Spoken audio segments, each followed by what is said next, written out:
So, I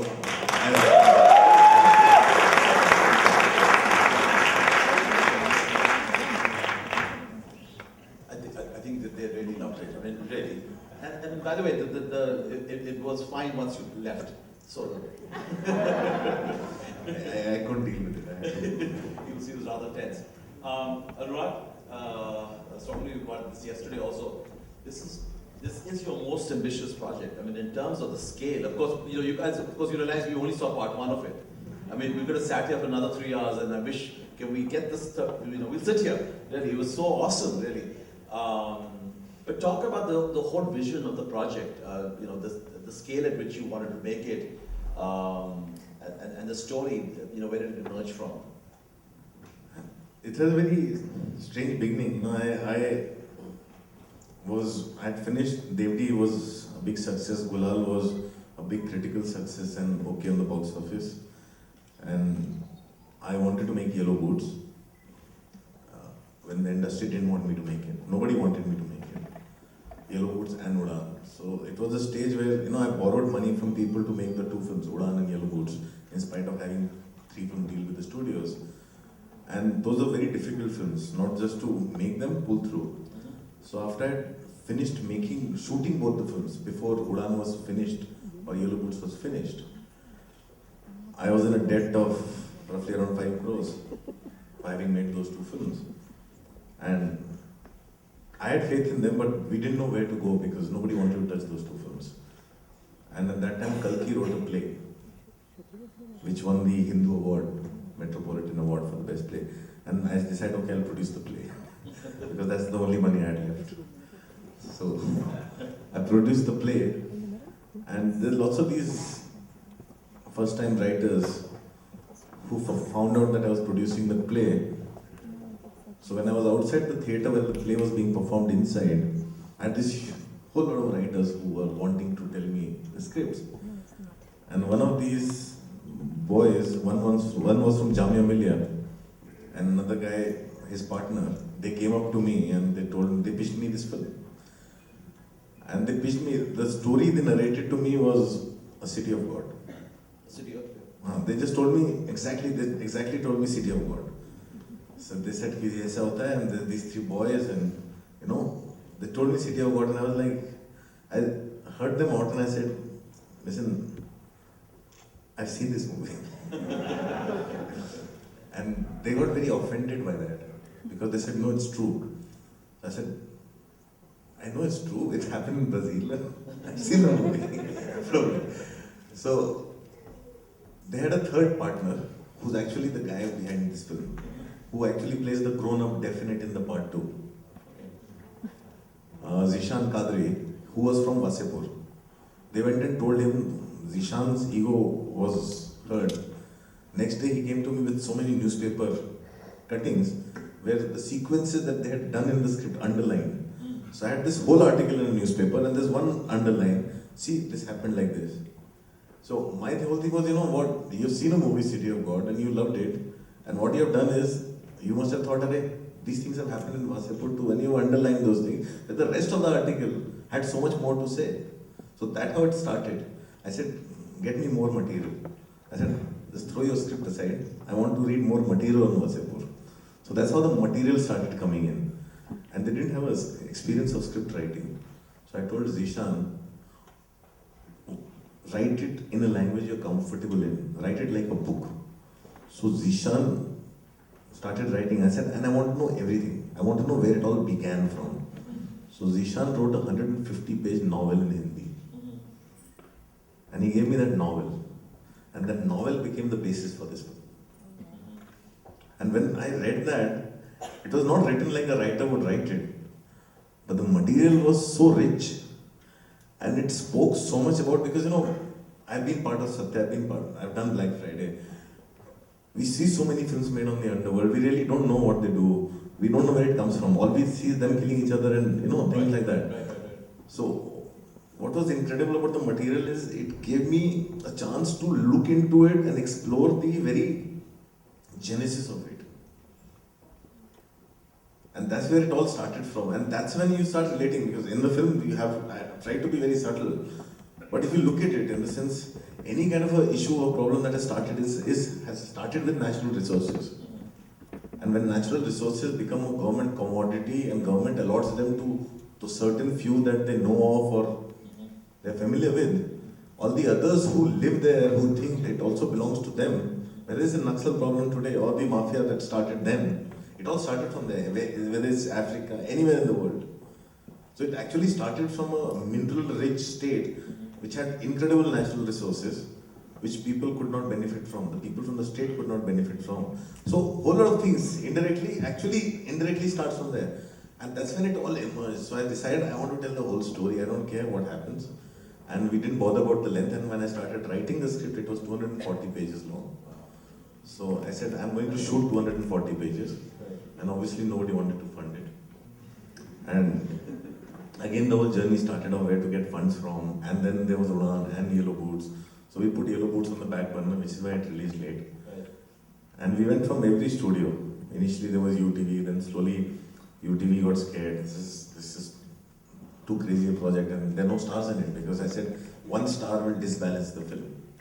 And I want to shoot a film there, and I want everyone who's a North Indian in the movie. I don't want any Punjabi guy pretending to be North Indian. Well, that's what I was going to say. The very authentic, the supporting. Yeah, because most of the smaller actors are local people, non-actors. Right. And even Manoj Vajpayee, and he's from Delhi. Yeah. But Manoj, Zishan, all those, a lot of actors, they know the place and they are from there. They get the lingo and the feeling right. Right. So no, that was the whole thing, and it's taken us 3 years now. And the 240-page script was supposed to be the 2 parts film? No, it was, we wrote 240 pages. First thing I did was divide it in 3 parts. It was supposed to be 3 parts. But eventually when we put it together, we could only find this one point to end the first part. Okay. Yeah. And then there was no ending to second part. So we just made it 2 parts. That's awesome. At Cannes, did you show it like continuously? Was there a break? We showed it, yeah. With a 20-minute break, we showed both parts. Part 2 is still unfinished. Okay. Because there's still 1 month of work left on it, but they said bring it the way it is and we'll show it. Okay. And yeah. Tell us more about casting the film, really. I mean, it's remarkable. And I've felt that with every film of yours going back to Black Friday. I mean, you find very, very authentic, real characters. You believe that they are, that it's not, Shah Rukh Khan trying to become. They are very good actors. I've had a very strong theatre background. It helps me a lot working with non-actors. I spent 12 years in theatre doing plays, and I found a lot of actors through theatre. Because my wife also does theatre continuously. She's still doing 3 plays. And a whole lot of people around me do theatre a lot. And through them I keep finding new actors. Like, in part 1 we still had trained slightly known actors, part 2 is very unknown actors. And we found actors, whether there's a character of the youngest brother of Faisal Khan, the little child that you see in the movie, who grows up into a 14-year-old gangster. Wow. His casting was done. I knew the actor, I had made a short film with him, and I told him that the role is yours if you can put a blade in your mouth and play around with it, like non-stop. Yeah. Without giving away part 2, I'm assuming Faisal Khan, played by Nawaz here, becomes the lead in that. And Nawaz is the lead of the entire story. Right. Yeah, but there's a whole lot of other very good actors in part 2. Yeah. But the biggest time that we took to cast was Ramadhir Singh and Nagma and Durga. I think Manshu Dhulia is awesome. He's outstanding. He's just outside. And he's the one, from you see him age. It's really, really terrible. He's the longest role in the film. Yeah. We also showed Shagir at the festival, and of course we saw you, and I've seen you perform. Yeah, that was the barter with him. No, but you were terrific in it, really. No, but my thing was I had to do a small role, you have to do the bigger role for me. That was the part. It was a good bargain. I mean, you got a great performance out of him, yeah. How many songs do you have in this film? Well, in part 1 alone, there are 14 songs. If you count Salamesh, then there are 15 songs. I was going to say, because Salamesh, there's another Bollywood song that plays that's going on. All those are phone rings. Right, the phone rings. But so the 14 total, songs. 2 parts have 25 songs. Wow. Plus 5 Bollywood songs. And the 14 songs that we get to see, they are all original. I mean, I'm sure they are rooted in the tradition. No, a lot of them are folk songs. I'll tell you the history. Like I Am a Hunter is a song which was a folk traditional song in Bihar. Wedding में हम लोग जब बड़े हो रहे थे, sorry, when we were growing up, we heard that in the sense, if there was any wedding, I had heard my cousins and my mother and my sister they singing songs like "Saade 3 baje murni zarur milna," but those songs have never been part of films. You know, these are very traditional songs. In a society that's so conservative and women together they sing songs which have sexual undertones. There's a kind of a thing that it survived not in here, but it has survived in Mauritius and Trinidad and Tobago. Yeah. So I Am a Hunter we found in Trinidad and Tobago. Wow. So Sneha traveled all the way there. I told Sneha, I said, a lot of people from Bihar. Sneha is the music director. Okay. I told her a lot of people from Bihar went as slaves to West Indies 150 years ago. And you know all those characters, Shivnarayan, Chandrapal and everybody, they're all actually Biharis.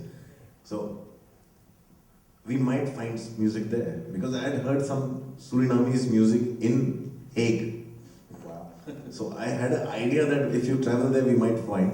And we found a lot of music. Traditional Indian folk music that has survived there. It has got calypso beats now. It has become slightly, West Indian. And from Hindi it has gone into English, but it is essentially very rooted Bihari folk. So I Am a Hunter has come from there. And that's originally lyrics. So some of the others, like the Bihar Ke Lala, that's... Jio Bihar Ke Lala, the first Mukhada right. is traditional. Jio Bihar Ke Lala, Jia Tu Hajar Sala, Tani Nachi Ke, Gai Ke, Sabka Man Behlawa Re Bhaiya exists. People sing that. Right. The rest of it is written by Varun Grover. Yeah, Varun Grover wrote back.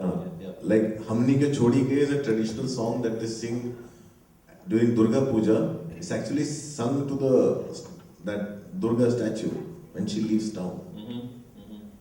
But that song was so beautiful, rendered by a 14-year-old boy. We recorded that song and we've used it here. Or Suna Karke Gharwa is a Nautanki song which they sing in Nautanki, which we went and recorded. And the whole lot of music has come out of there. Womania was a kind of a jamming session. We called all the singers, women singers of Banaras, gathered them together. Every day from the shoot I would go and we'll jam with them. And the song came out from there. So every song has a story. We spent 2.5, 3 years on music alone. But what's interesting is that you said there are 25 songs, 24 in the two films. I mean, the songs are very important in this culture.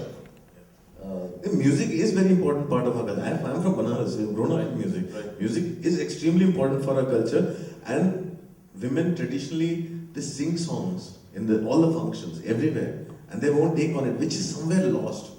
So with this film, I had the opportunity where nobody is actually questioning me, so I decided, let me go as rooted as I can. And we went like that because we were dealing with a whole bunch of team who gave us that space. And that space allowed us to do all these things. Otherwise, nobody would have allowed us to do this kind of music. Now that music has worked, everybody thinks it's great. Right. No, the YouTube videos everyone's been watching. I'm a Hunter has also been released on that, right?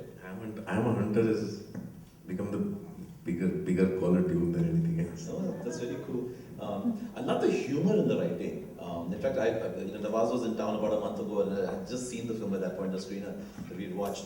And I told him the scene where he's sitting with Huma Qureshi. That scene is actually from Nawaz's life. He told me, he said it happened to him. We did this workshop, which I do with every film, where we open up, with like 50, all actors sitting together.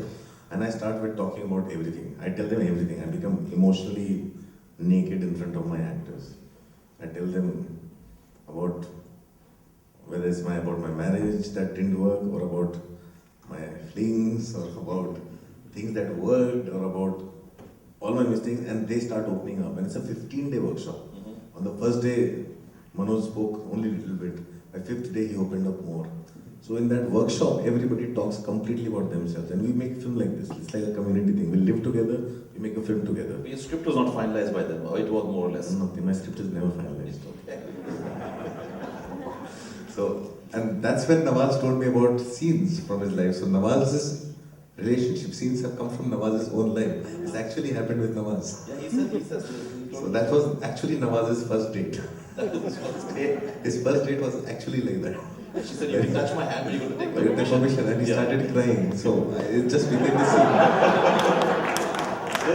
That's what he told us. And just immediately before that, that whole Parveen. Because scenes like that, you just can't.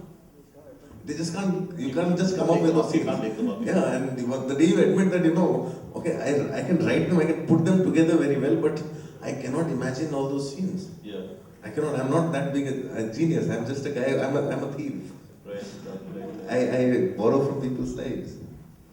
So what are the plans with the film now? This one is opening in June in India. 22nd. Definitely. Okay. And then what are your plans with part 2? We'll know it on June 22nd. You know, 22nd. No, everyone wants to watch it. I mean, and we want to watch it here. See, it's like that. If part 1 really works well, depending on how desperately people want to watch part 2, they might put it out in the theaters next week. So we wouldn't know until June 22nd when to release part 2. But you can be ready to release both of them at the same time? Yeah, we are ready. You said part 2 Part 2 will be ready by 20th of June. Can we'll extend the festival. Can you come back next week again? Honestly, we'll book this space again. No, I have part 2 here, right here.